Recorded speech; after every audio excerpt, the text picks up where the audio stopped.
Are NFTs going to take over our souls? Well, let's talk about it, okay? This is a Whiteboard Wednesday, and we're going to be talking a little bit about NFTs, so I hope that you're ready. Get your seats, buckle your seats, let's go! Alright, so here we are, we got our NFTs, and first I will quickly try to do my best to explain it. Now, I have been doing research, so hopefully I can explain this in such a way where you can understand. Now, an NFT stands for non-fungible token, but I'm not even going to write that down because we're really just going to get into the details of how it works and what's actually going on. So an NFT runs off of crypto. Okay, so non-fungible token. Let's just take the word token from this. Okay, let's take the word token. Okay, so we know what a token is like. You probably heard of Bitcoin. I think Bitcoin is a token that a lot of people have heard about, and maybe you even have some stake in Bitcoin. But anyways, let's just use a Bitcoin for now. Okay, so Bitcoin is a cryptocurrency. What is a cryptocurrency really? A cryptocurrency is pretty much just an encrypted, like, a code that is super difficult for humans to solve, so only computers can solve it, and therefore that's how we get the security. Yeah, so there are different kinds of cryptocurrencies. There really are a lot, and they do different things because they're encrypted with different functions. So a cryptocurrency, and we'll just say crypto coins. And there are a lot of different altcoins, which you'll probably hear being thrown around. There are lots of different coins out there. Dogecoin, Shiba Inu, there's Ethereum. There are lots of different coins. There's Sol. Okay, anyways, they all have different purposes. They all are running, but guess what? They're all also connected to something that we will call the blockchain. And I will just write a book to demonstrate or to kind of explain the blockchain. So the blockchain is really where we see all of these encrypted codes are kind of like stored, okay? They're all stored on this, blockchain looking thing. So the blockchain holds all of these codes and are waiting for them to be, you could say, activated. How are they activated? Well, let's say a user, triggers one of these codes, usually by some kind of transaction. When this happens, you're kind of like writing things into the blockchain. So all of the things that are on the blockchains are called like smart contracts.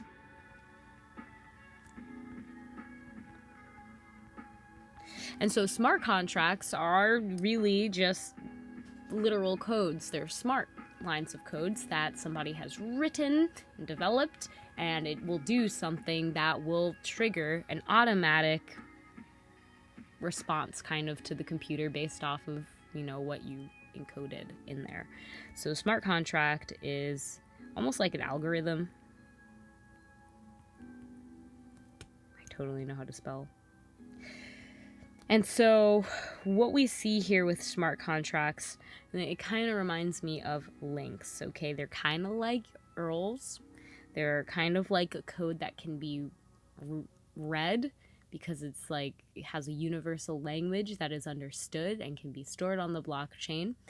But there's still, of course, energy. There are fees associated with running this, this smart contract. It still takes energy. There are computers somewhere that are doing all the work up front and are making it possible for us to do the things. That's my computer. Okay, obviously it's not actually a computer like this. It's more of like a database calculator kind of situation going on, but you know how it is. There's a whole bunch of ones and zeros, and it's always and that takes energy, okay? So that's why you pay a gas fee most of the times. A gas fee is you paying for the transaction that allows this this book of ones and zeros, to be computed onto the blockchain. So that's why you pay a gas fee, I believe. And when you pay a gas fee, this is where your crypto wallet comes into mind. I'm drawing a MetaMask one just because it's an adorable fox. But okay, so you have a crypto wallet. Now your crypto wallet is really just your personal place of storing your ledgers, or, you know, storing all of the transactions, okay, the transaction fee. So the transaction is really just verifying that, yes, you have activated the smart contract or interacted with it in some way, and here is the evidence of the interaction that you have, and the, I guess, the money that you have encrypted within that transaction. Okay, so the transaction is also stored on, I guess you could say, like, other nodes. There are lots of other nodes, and this is a part of the Interplanetary File System, IPFS, and you could just think of it as like a whole bunch of peer-to-peer, kind of like whole bunch of computers connected to at the same time. So I will do my best to create some computers. Yes. Okay, so a whole bunch of computers that the IPFS is connected to. And this allows for the validation of any transaction to be validated. And this is why we call it a DeFi, or decentralized finance.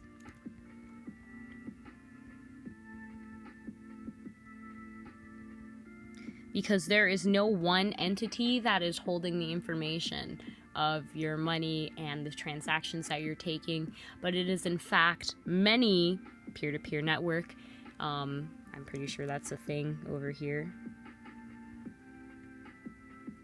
with protocols and nodes and other stuff that I'm not 100% sure how to define, and I don't think it's really necessary when we're talking about NFTs, but hopefully you get the idea.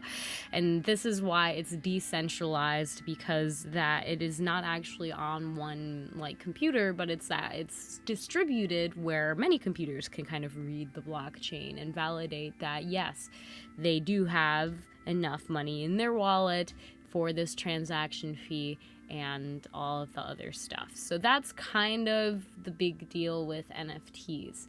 Now you can kind of see how this concept can transform our economy, and how it most likely will transform our economy. You've probably already heard of the central banking system, which is the government's idea of your cryptocurrency that is connected to your country, and the rules, because again, you can technically program this currency to either expire or only be valid for certain uses. So there's a lot that is going on in the background that we will probably see very soon with the crypto community and with NFTs and all of that fun stuff. But I just wanted to take a moment to hopefully explain this, so that even if you're not really into NFTs, which I get, there's like a bad rap with them right now, you can still understand how they are most likely going to kind of impact the world in the oncoming years. And if you still are confused, that's totally okay. I'm still learning, but do your own research. Most important thing I can tell you, because I'm definitely doing my research, and I just wanted to share this with you really quickly so that you could get a better understanding of what's going on. And hopefully this made sense. I really do hope it made sense. I have been trying to learn more and understand. For instance, there are different kinds of NFTs. There are non-fungible ones that are totally unique, but there are also ones that can be duplicated or like bred, like you can combine them and create another unique one. And they're like ERC 140, I don't know, there are like different ones, but I'm not even gonna get into it because I don't even know. And if you do know and you would like to impart your knowledge, let me know. I would love to just learn more. And thank you so much for watching today's video. I do hope that you found it useful, and I appreciate you for tuning in and staying to the end. Give a thumbs up if you haven't already. You already know what I mean, you know? Yes. And I will see you in the next video. Goodbye, bird. Namaste. God bless. Or we're still going.